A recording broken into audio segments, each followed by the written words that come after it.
Hello everybody, welcome to Module 1.7.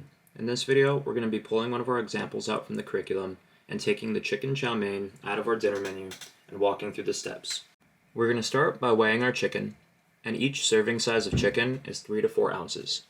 And this has 25 grams of protein, 3 grams of fat, and 0 grams of carbohydrates per serving.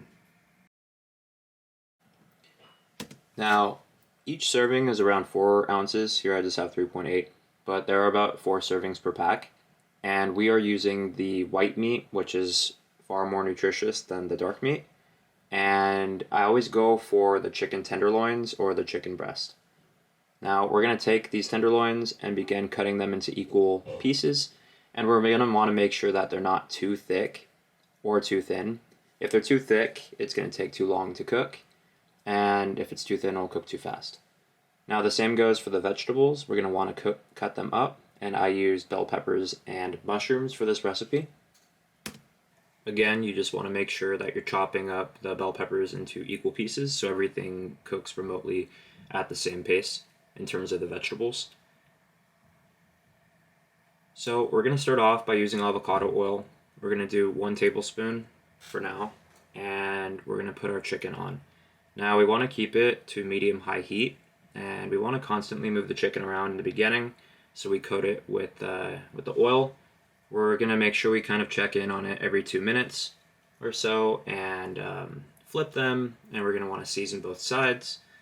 I always like to use the cayenne pepper just to make it a little bit more spicy, but again, that's my preference. So we're going to want to keep it moving, and we don't want to cook it on too high of heat or else it will dry out the chicken. And we want to make sure that we have juicy chicken. Once it gets to a certain point of cooking, it will lose its water and it will be very dry. So we're going to keep tossing this around. I usually do it for about 8 to 10 minutes, but I always just like to be safe when every piece is white. And I like to kind of break it open and see that there is no kind of like moist pink inner area. So when the chicken is pretty much all the way cooked, and that's the biggest piece, we're going to want to set it aside on a separate plate. And we're going to want to add the avocado oil again, which is the remaining tablespoon. And I'm going to throw in the vegetables. Again, we're going to cook the vegetables on medium-high heat. They could be on a little bit higher heat than the chicken was, but we're going to continuously move them around the same, and then we're going to add water. So the water allows there to be more steam, and that will soften it up. We're also just going to lid that and stir it for 8 minutes, checking in on it, moving it around so it doesn't burn. Now we're going to come to our soba noodles, and this is pretty much the base of this whole dish. I always get the 3-pack, but there's enough of servings in 2.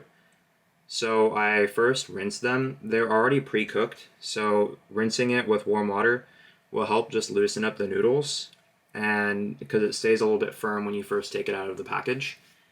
And there you go. Now that it's been around 8 minutes or so, I'm going to check in on the vegetables. They should have really shrunk, and we're going to want to put the heat back on medium, just like it was with the chicken, and we're going to throw the noodles in there. Now, once we have the noodles in there, we could season a little bit more. I like to season it towards the end when I'm about to serve it. But nonetheless, we mix it up, get some salt and pepper, watch the salt, and then I use garlic salt as well, but you could use regular garlic powder.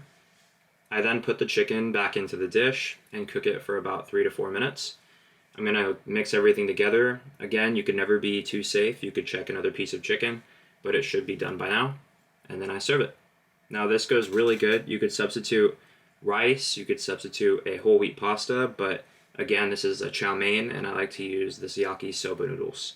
Thank you. I hope you have a great day.